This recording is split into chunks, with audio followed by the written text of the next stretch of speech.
So when I started out in my career, thinking about the phases as people go through their leadership and transitions, I reported to a partner who was an exceptional technical expert. I mean, he was a guru, people would say, at what he did, and was very good at it. And I was just getting started in my career. And as we moved along in our relationship in about the first year and a half, I became continuously and increasingly frustrated that he would not teach me what he knew, and was very territorial with clients and really kept the best assignments for himself. And it just wasn't going well, frankly, which is not necessarily atypical in the beginning, but I was a clinical psychologist at a public accounting firm. And so at one point, this partner, my first partner, decided that I didn't belong at the firm.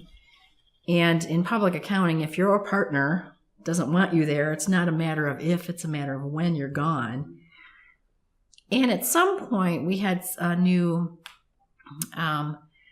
employee, staff person start on our team who actually saw something in me that I didn't see in myself. And what was great is that the firm, recognizing the mismatch and the lack of development that I was getting, moved me over to the other person's team. And that other person was such a phenomenal coach and mentor.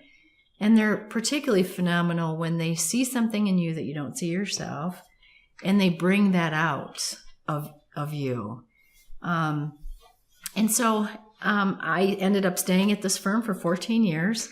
And then I was a contractor with them for 12 years after that. So it was a 26-year relationship. In fact, I still have a relationship with them. So I guess I did belong there. And I guess the moral of the story was, I think what I've seen in my travels, personally as well as with clients, is that an individual could be, we'll liken them to a Stradivarius. It's probably the highest quality violin ever built. And just because a manager doesn't know how to play that instrument does not diminish the inherent value of the instrument. And I think what I've seen in my career is that sometimes when managers are lacking in skills, they'll put the onus on their direct reports rather than having a good look at themselves and understanding how to let go of some things and develop other people and teach them how to do what they know how to do. And I think now that we're in the information age, it used to be knowledge is power, but I think now it's sharing knowledge is power. That the most secure leaders and managers are the ones that will share power and will share talents and will allow other people to not only do what they do, but maybe even get better at it than they do, than they are.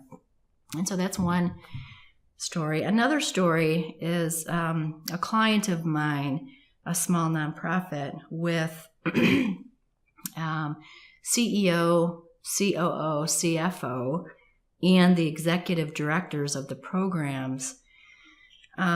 These staff were really doers, and they were not developers of other people. They were very territorial. It was a fear-based environment.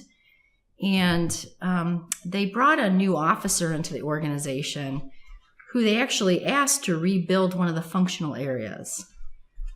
And the new officer was really what we call a phase 3. So the phase 2s are doers, and that's what the executive leadership were. And the new staff person coming in was really a phase 3. And phase 3 have an eye for the bigger business implications. They have an eye for contribution value, and they understand how to develop relationships, particularly in a small nonprofit when development is really critical for survival and existence. That this phase 3 went out and developed relationships with corporate partners and took a off the bottom line position and created revenue, created $200,000 that they weren't planning on. And unfortunately, the folks that were at the helm of the ship, and the CEO, I'll never forget, was arguing down the CFO on where they were going to buy pencils, and was so hyper focused on the details.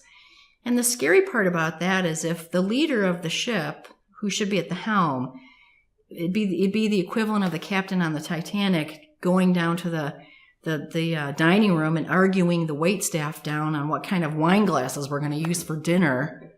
But it'd be the equivalent of that, because they may be getting back into that detail because they feel uncomfortable with the learning curve or the things they should be doing at the helm of the ship. But the moral of the nonprofit story is that person ended up leaving, and that's often what happens. Is the greatest talent will leave when phase 2 technical doer managers micromanage them and think for them and keep too tight a chain and don't value their contribution.